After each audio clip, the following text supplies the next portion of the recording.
Selanjutnya, kesempatan berikutnya saya berikan kepada yang terhormat Bapak Antrades IGD Nala Hukum Raris Pati. Kita beri tepuk tangan yang meriah kepada Pak.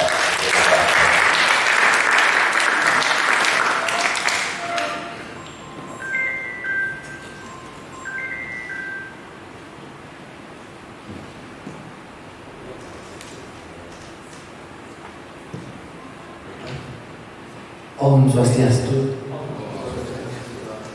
Pertama-tama saya sampaikan terima kasih yang setinggi-tingginya kepada Yayasan Janahita yang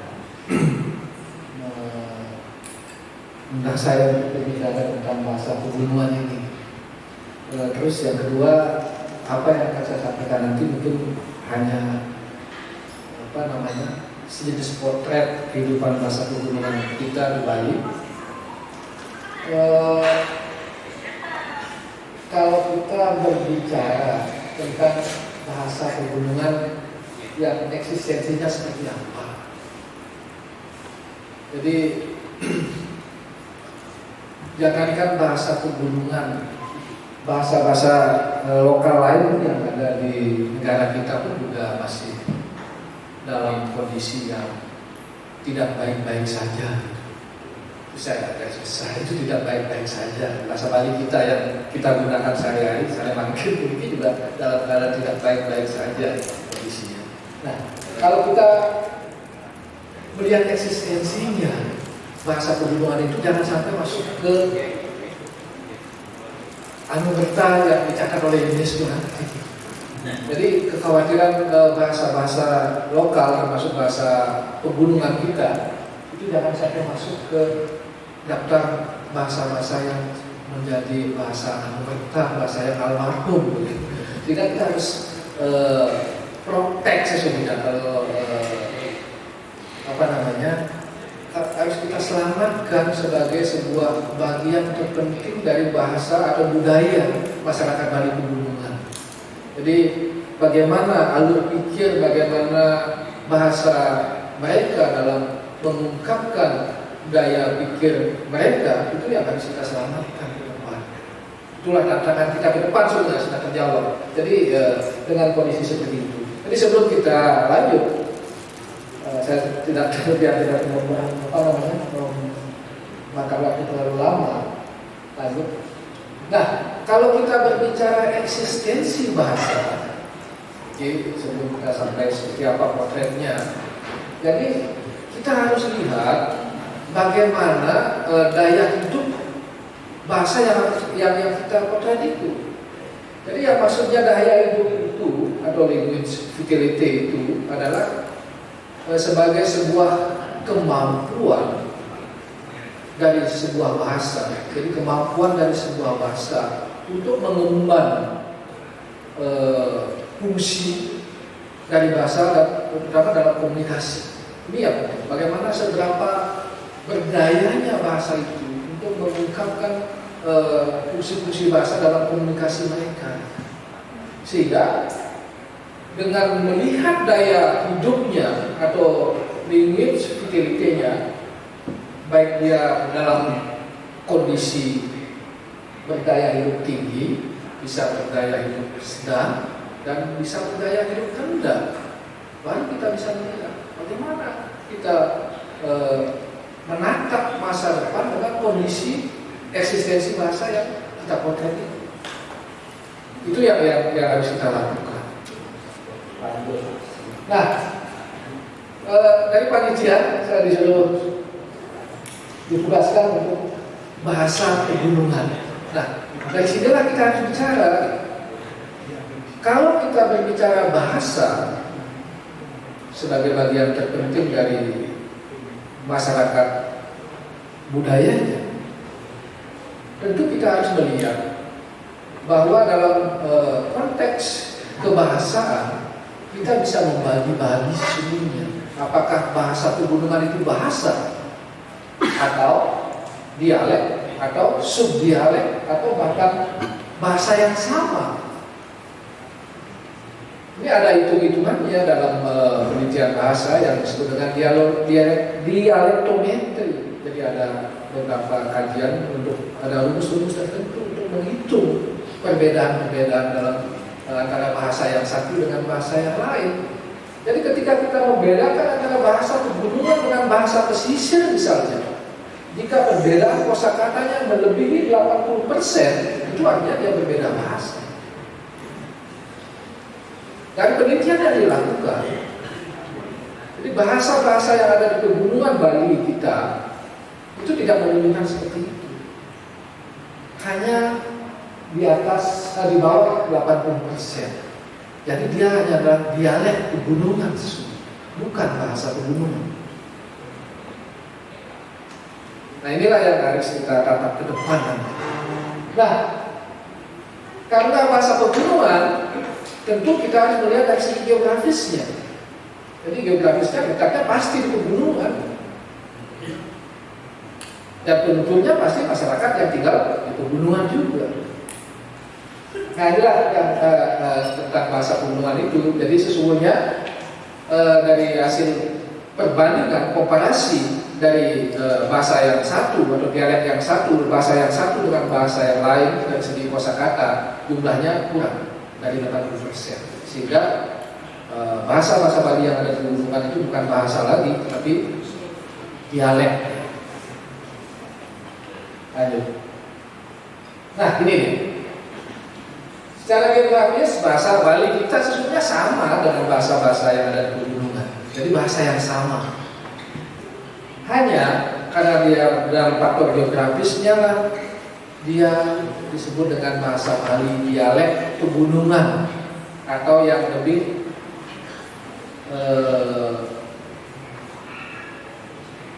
terkenal, yang lebih dikenal dengan bahasa Bali dialek Bali Aga. Jadi dari kata aga itu yang artinya gunung, itu dari bahasa Sanskerta juga bisa dibandingkan jadi agra sesuai dengan tema acara kita hari ini. Jadi bahasa Bali yang digunakan di daerah pegunungan dia beda dengan bahasa Bali yang ada di pesisir yang disebut dengan bahasa Bali dialek Bali dataran. Itu yang terjadi. Nah, bahasa-bahasa Bali dialek pegunungan atau dialek Bali Age itu tidak di semua kabupaten. Hanya ada pegunungan yang membentang dari ujung barat, ujung timur, kalau kita hitung dari timur, ujung timur Pulau Bali yang membelah Bali menjadi dua bagian. Jadi Bali Age itu ada gunungnya di tengah-tengah karena Age itu artinya gunung. Dari ke Age itulah yang akan menjadi Kaje. Dan proses linguistik komparatifnya. Kaje ke Age jadi ke Aje. Makanya orang Buleleng menyebut Kaje itu selatan, karena gunungnya ada di selatan. Ke Age dari Kaje. Yang orang Bali Selatan ya Kaje-nya ada di gunung di utara. Nah itu yang Bali Age dan Bali dataran itu semua ada di pesisir dan di daerah dataran Bali. Nah terkait dengan munculnya dialek bahasa Bali Aga ini, tentu nanti kita akan tidak terlepas dari keberadaan historis sejarah bahasa Bali itu sendiri. Berkaitan dengan historis itu pun nanti dari bahasa dialek bahasa Bali dialek Bali Aga ini pun nanti akan memunculkan identitas kebalian orang-orang pegunungan. Gitu. Jadi wong pegunungan itu yang disebut dengan wong Bali Age atau dengan wong Bali Mule. Di sini sering terjadi beberapa kekacauan dalam penggunaan istilah. Yang mana disebut Bali Mule, yang mana disebut dengan Bali Age. Sesungguhnya orang Bali Age itu adalah orang Bali Mule. Dari beberapa referensi buku sebelumnya dari Pak Yang Simpen, dari Sastri dan sebagainya. Jadi yang Bali Mule itu sesungguhnya adalah orang Bali yang pertama-tama mendiami Pulau Bali. Ada yang di daerah pesisir dan ada yang di daerah pegunungan. Ketika orang Bali Mule itu tinggal di pegunungan, itulah sesungguhnya orang Bali Age, karena Age itu artinya gunung. Orang Bali Age yang tinggal, Bali Mule yang tinggal di pegunungan. Dari proses historis itu terjadi sebelum Bali kena pengaruh Hindu Majapahit itu. Jadi zaman Bali kuno itu sudah terjadi, sehingga pengaruh periodisasi historisasi bahasa Bali kuno berperan sangat besar di sini, dan itu diwarisi sangat banyak oleh bahasa Bali, dialek Baliaga itu. Misalnya kata rumah itu masih di desa saya, kan saya penduduk Baliaga sebenarnya, saya penduduk bahasa Bali dialek Baliaga. Jadi beberapa kata-kata bahasa Bali kuno yang berasal lama itu masih diwarisi di sana. Nah, ketika identitas kebalian ini muncul, jadi orang-orang Bali kuno yang diam di daerah pesisir di dataran ini terdesak ketika Bali ditaklukkan oleh Majapahit, baru dia bergabung. Itu dari segi penutupnya bergabung dengan orang-orang Bali kuno yang di pegunungan, sehingga sekarang penutur Baliaga, dialek Baliaga itu membentang dari ujung timur ke ujung barat Pulau Bali di daerah pegunungan. Itulah bahasa Bali dialek pegunungan. Jadi bukan bahasa pegunungan, tapi dialek pegunungan atau yang kita kenal dengan dialek Baliaga.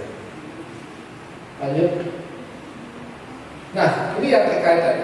Jadi keberadaan bahasa Bali kita yang ada di pegunungan atau bahasa Bali dialek Baliaga tidak bisa kita lepaskan dari historis perkembangan sejarah bahasa Bali kita. Jadi zaman Bali kuno, ternyata bahasa Bali kuno kita banyak juga mendapatkan masukan-masukan dari bahasa, sudah mendapatkan masukan dari bahasa Sanskerta pada saat itu, dari beberapa prasasti yang tadi sudah disebutkan juga. Nah, anehnya dari bahasa Bali kuno ini tidak langsung bahwa bahasa Bali kuno itu berubah menjadi bahasa Bali Tengahan. Tidak. Bahasa Bali Tengahan itu muncul ketika pengaruh Jawa mulai masuk, ketika bahasa Jawa Tengah dan bahasa Jawa Baru bergabung dengan bahasa Bali yang ada, itu akan memunculkan variasi-variasi tertentu yang ada dalam kidung-kidung ataupun dalam babat ataupun dalam usada yang kita warisi sampai sekarang. Yang terakhir pasti bahasa Bali baru, termasuk bahasa Bali di dunia digital yang kita kenal sekarang, ketika sudah mendapatkan pengaruh dari bahasa-bahasa lain, termasuk bahasa Indonesia dan bahasa-bahasa asing. Nah, ini ada lintasan sejarahnya, sehingga dari bahasa Bali kuno yang penutupnya orang-orang Bali kuno itulah yang menjadi bahasa Bali pegunungan, dan itu juga sekarang kita lihat potretnya seperti apa. Lanjut. Nah, Bapak Ibu, adik-adik, ternyata kita punya bahasa Bali dialek Baliaga yang memang sedikit berbeda dengan bahasa Bali kita yang kita gunakan sekarang. Ini salah satu cirinya yang paling mencolok ketika kita berkunjung ke daerah-daerah Baliaga. Sebentar lagi saya sampaikan beberapa desa. Itu semua distribusi bunyi A pada setiap kata di akhir itu diucapkan dengan A. Beda kita dengan di dataran yang mengucapkan dengan E atau bahkan cenderung O di dataran. Mana teka sudah biasa. Mana teka aja kurang kabian aja ini satu sekali.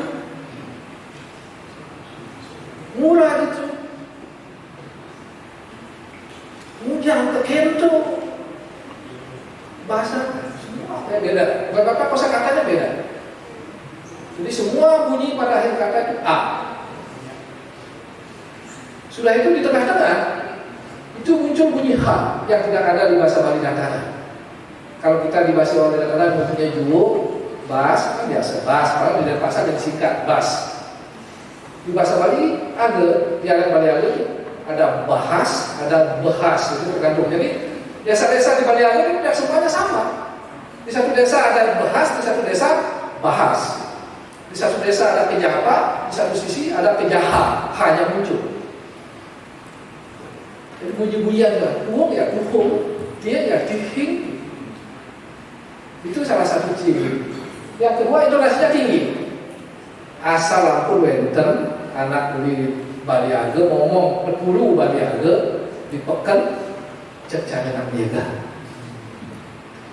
Kecil. Yang waktu dulu di SD SMP masuk ke kota, tawang di Seraya, dibully habis-habisan. Seraya, dia udah Seraya. Kan masalah mudah cara menyegar ngomong pada timpalnya kalau Seraya. Termasuk di daerah. Mengapa? Karena penduduk Baliaga pada zaman dulu itu memang tempatnya berjauh. Ketika akan mengantarkan sebuah komunikasi atau memanggil dengan rumah yang menjauh ya antar rumahnya ya kelar dulu. Kalau saya terbiasa dulu setelah bukan oleh bibit ya bahwa karena dulu ya petani bandrol setelah buka itu terbawa terus sehingga intonasinya tinggi keras-keras dan ngomong. Sudah itu beberapa afiks dan kosakatanya berbeda. Jadi tadi ada lumah itu. Jadi itu yang warisan dari bahasa Bali kuno. Lumah itu sakit bisa berarti sakit. Kalau dulu di bahasa Bali kuno itu mati katanya ya. Rumah yang jalan kan. Itu masih diwarisi rumah. Banyak kata-kata. Lunya, maninya. Lunya itu perempuan. Luknya itu selalu sekarang. Lunya ada maninya. Kalau kakek ada peka, ada kaki, juga dia tua maninya, tua lunya, danau itu tua lunya. Jadi seperti itu. Jadi kosakatanya jauh sangat berbeda. Di Semuanya, terutama di daerah Ketamani, kepen itu juga tidak kepen. Sebentar saya carikan datanya ketika ada beberapa kosakata yang sangat-sangat berbeda. Kelamin juga begitu. Maaf, ini bukan berarti bukan, kita menyebut kosakata yang berbeda. Celak itu di daerah Baliaga tidak celak lagi, palit. Tapi di Bali dataran palit itu ya palit jam, nah untuk tangga. Yang kelamin perempuan juga berbeda, macam berbagai jenis. Yang terakhir egaliter, sangat egaliter bahasa Baliaga itu. Tidak mengenal tingkatan-tingkatan berbahasa. Karena ada soal sini. Tahun 70-an ketika guru-guru tamat SPG yang banyak bertugas mengajar di SD di daerah Baliaga itu terkejut, termasuk di desa saya terkejut. Jadi kulitnya beda. Kalau daerah Baliaga itu di Seraya kulitnya selem-selem. Kadang-kadang guru baru ganteng, kulitnya putih. Ditanya, "Woi, guru ganteng sengaja oke deh." Itu dari apa guru? Amat. Dia tidak menerima. Malah terkaya dia ada amat. Itu potret bahasa Baliaga yang sesungguhnya. Inilah yang bahasa Baliaga hubungan yang kita miliki. Nah, itu potret dulu. Ya, ini potret dulu. Sebagai sebuah ciri yang sudah dideskripsikan oleh para ahli kita. Dan sekali lagi, dari desa-desa lanjut. Nah, ini lokasinya. Ini hasil penelitian tahun 75 kalau salah. Dan nanti kita harus tantangannya masa depan seperti apa di desa-desa ini. Ini yang didaftar oleh tim peneliti Fakultas Sastra zaman itu yang Pak Jendela dan kawan-kawan, termasuk Pak Baul, serta Indah juga, termasuk. Nah, di sini deh, tidak semua kabupaten punya. Yang ada yang tidak punya Denpasar sekarang, dianya sama Jembrana. Jadi ada 6. Ini dan Bapak Ibu semuanya. Jadi antara dialek Baliaga yang ada di Seraya dengan yang ada di Ujungan itu bisa tidak sama. Dia bervariasi. Kosakata yang satu dia bisa bervariasi. Jadi tidak persis sama. Dari hasil penelitian, desa-desa yang berdekatan itu baru sama.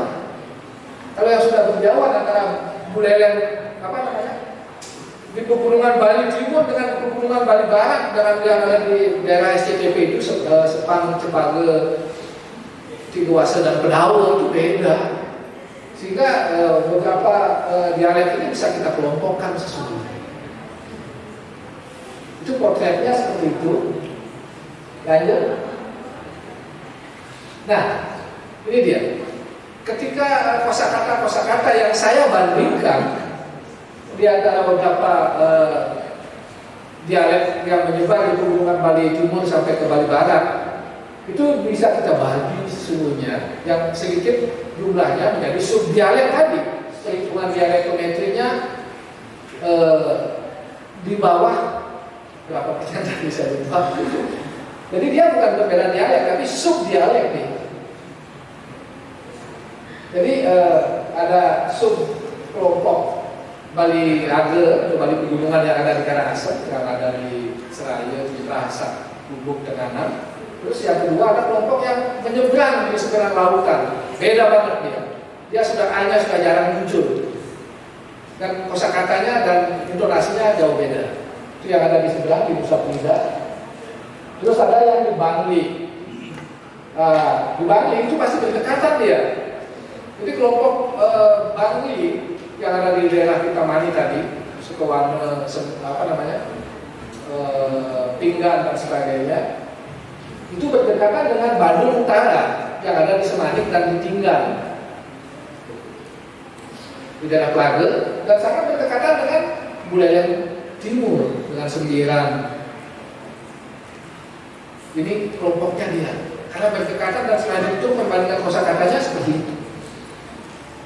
Dan yang terakhir kelompok yang Bali Barat, ini di Tabanan Utara di daerah Kubuan dan di Buleleng bagian barat di daerah SCTP. Jadi tidak jauh berbeda kosakata. Lanjut. Nah, sekarang potret kimia. Kondisi bahasa Bali dialek Bali Age sekarang. Kondisinya rentan, mundur dan bahkan rendah, ya, mundur terancam, sehingga daya hidupnya, vitalitasnya rendah. Jadi daya hidup bahasa Bali di pegunungan kita sekarang rendah. Mengapa? Karena beberapa faktor eksternal dan internal bahasa dan penutur itu sendiri. Bunyi A yang masih kental, oke, masih kita dengar sampai sekarang. Tetapi bunyi H mulai pudar. Orang-orang wong Bali Age itu sudah ngomongnya sudah juhuk lagi, tidak, sudah juhuk biasa, hampir sama dengan kita sekarang. Terus yang kedua, sudah masuknya beberapa kosakata yang menenggelamkan kosakata asli. Ini dari faktor bahasa. Dan yang sangat tragis, bukan tragis, kalau saya bilang tragis, tapi kalau bilang maju nggak bisa. Kita lihat dari mana. Wong Bali Age sekarang sudah pintar menggunakan alat bahasa, sudah bisa mempersoalkan. Sangkapan adat saja di desa Bali Age masih sudah tidak memakai bahasanya baik. Matur begitu pula di desa Bali Age, coba masihkah gunakan mereka? Padahal yang hadir ya orang-orang mereka semua.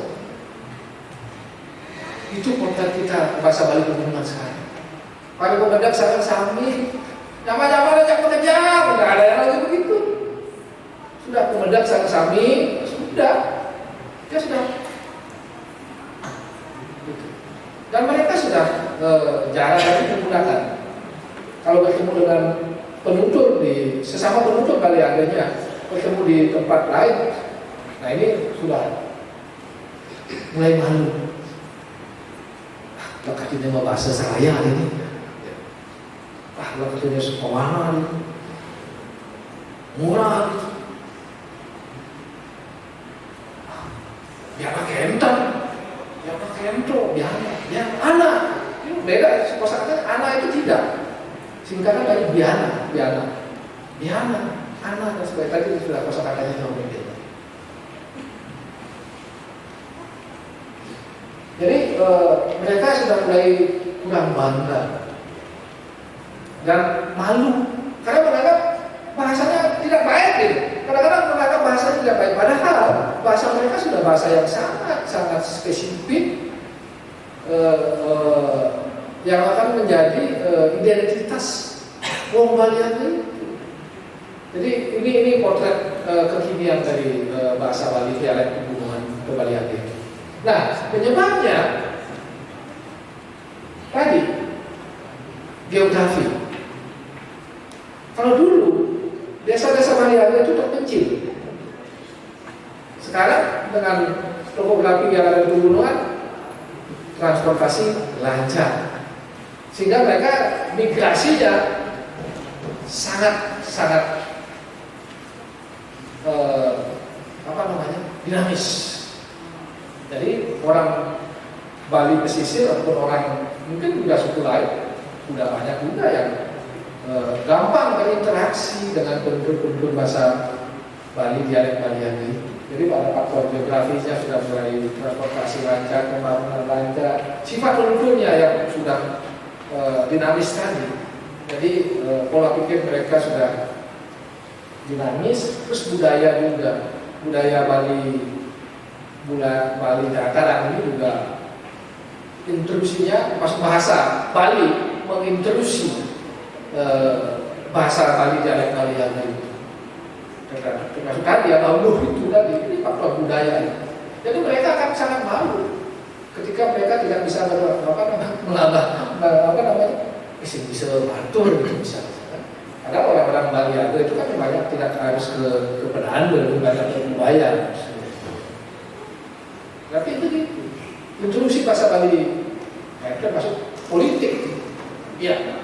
Bagaimana desa adat itu mempolitisasi desa adat Balian juga. Awil-awilnya ke Balian, awil-awil desa adat Balian itu pasti bahasa Balinya bahasa Bali sok sini.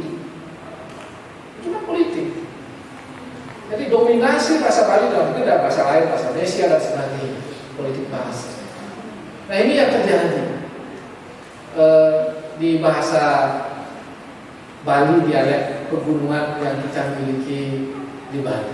Lanjut, sekarang Bali gambarannya ke depan seperti apa? Nah, karena daya hidupnya rendah, tentu kita supaya tetap eksis ke depan bahasa Bali, dialek Balian ini ya, harus kita tingkatkan daya hidupnya. UNESCO mengatakan bahwa daya hidup sebuah bahasa itu tergantung pada 7. Saya kan dari 11 ke 9 itu menjadi 7. Penuturnya harus kita garap depan. Jadi wong Balian ini yang menggunakan bahasa Balian, termasuk saya sendiri juga harus ditingkatkan. Terus pewarisannya seperti apa? Terus rasa bangga, rasa memiliki, fanatisme kebangsanya juga harus dibangun. Terus bagaimana sekarang sikap dan kebijakan pemerintah ini penting dalam sebuah bahasa untuk menentukan meningkatkan daya hidupnya. Terus ada dokumen ini yang kekurangan dari bahasa Balian. Katakan kita ke depan seperti apa?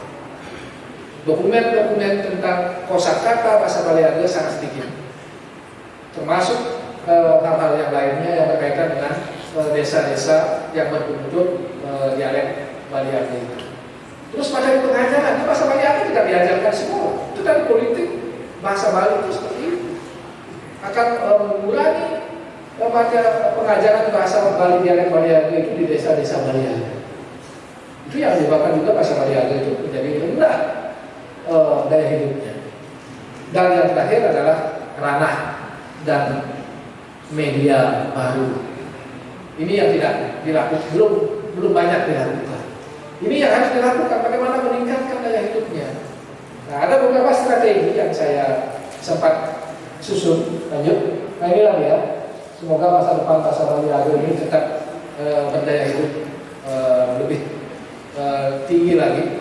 Nah, dari segi penutur, yang tadi ada penutur itu ada bagaimana dia mewariskan, bagaimana dia memiliki rasa bangga terhadap dialeknya.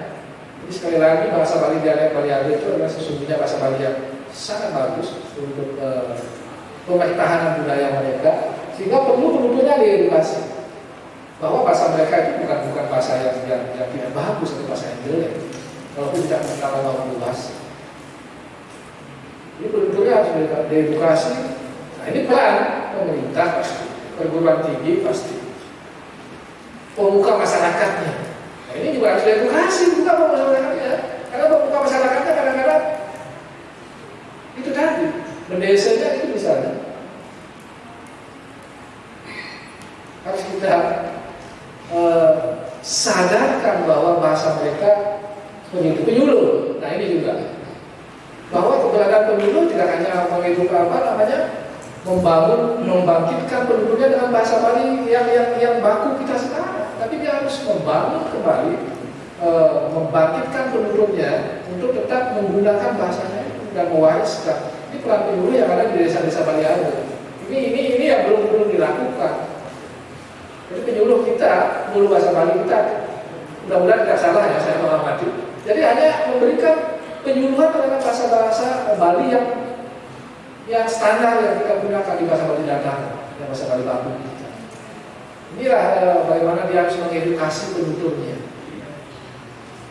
Nah kebijakan, dari segi kebijakan pemerintah itu perlu melakukan pelindungan, pelestarian dan pengembangan, ada penelitian, ada dan sebagainya.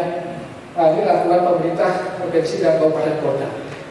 Karena kewenangan bahasa daerah itu ada di pemerintah daerah, jadi bukan di pemerintah pusat, sesuai undang-undang kebahasan kita.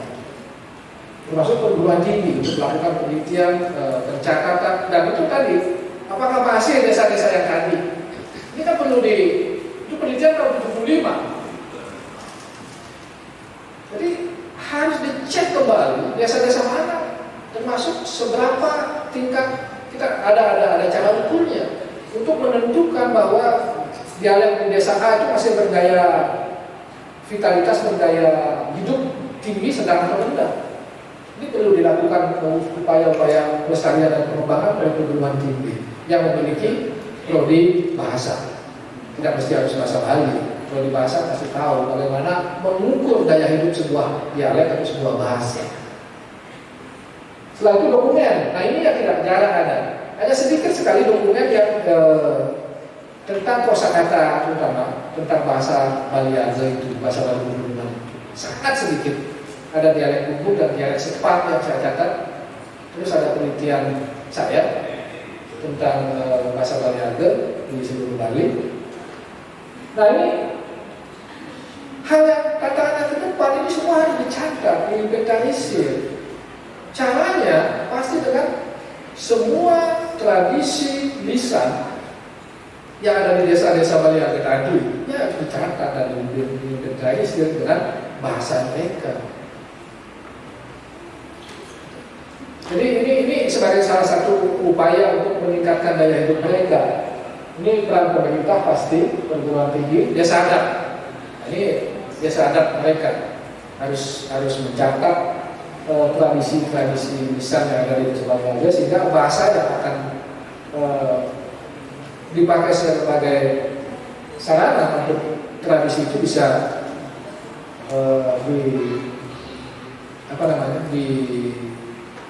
diawetkan.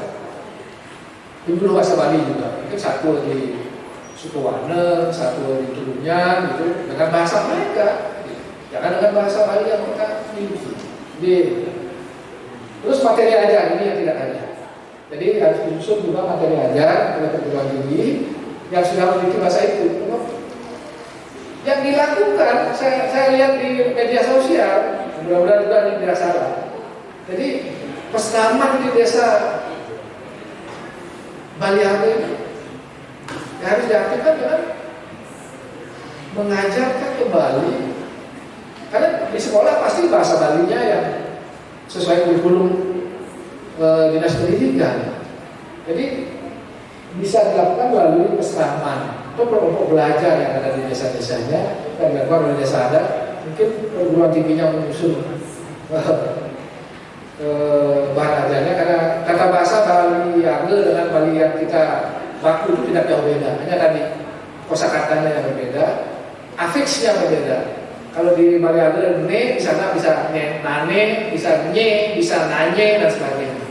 Meme ne, di sana meme nanye, meme nane, meme nye. Afiks-afiksnya beda. Bisa kosakata. Dan lahir media baru. Ini sehingga bahasa Bali dialek pegunungan atau dialek Bali Ado itu bisa terawetkan dengan media Bali dan media baru yang berkaitan dengan pemanfaatan teknologi informasi. Dan ini sudah dilakukan. Kebetulan saya di Bahasa Bali Wiki dengan Pak Guna sekarang direkturnya sudah masuk ke kamus referensi Bahasa Bali Wiki yang 3 bahasa. Walaupun masih kosakatanya terbatas. Nah, ini yang perlu harus dilakukan dari pemerintah, perguruan tinggi, swasta untuk merekam kembali, mencatat kembali kosakata-kosakata bahasa Bali Ado sehingga bahasa itu bisa tetap awet sebagai bahasa budaya wong Bali Ado. Begitu.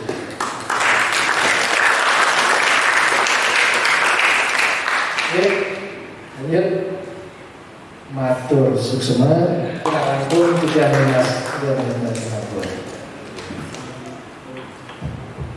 Baik, terima kasih, tepuk tangan lagi sekali kepada Pak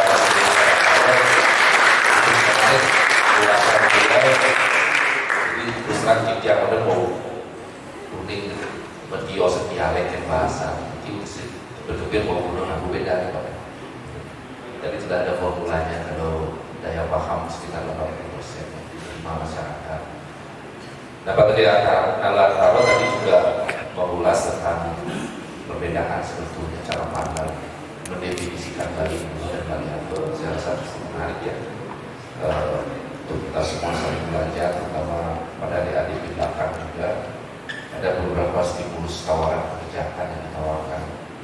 Jadi nampaknya perlu ada kedepan bentuk dan intervensi kebijakan pemerintah, kemudian gerakan dokumentasian, ada materi ajar dan media baru. Mudah-mudahan apa yang dicita-citakan dan diinventaris oleh Pak Adinale bisa kemudian ke depan dilanjutkan lagi dalam rangka penguatan dan pemberdayaan dialek pegunungan Bali dalam bahasa. Terima kasih Pak Rangga Sendinala Antaro atas sumbangsih pemikiran pada forum Belajar Budaya pada pagi hari ini.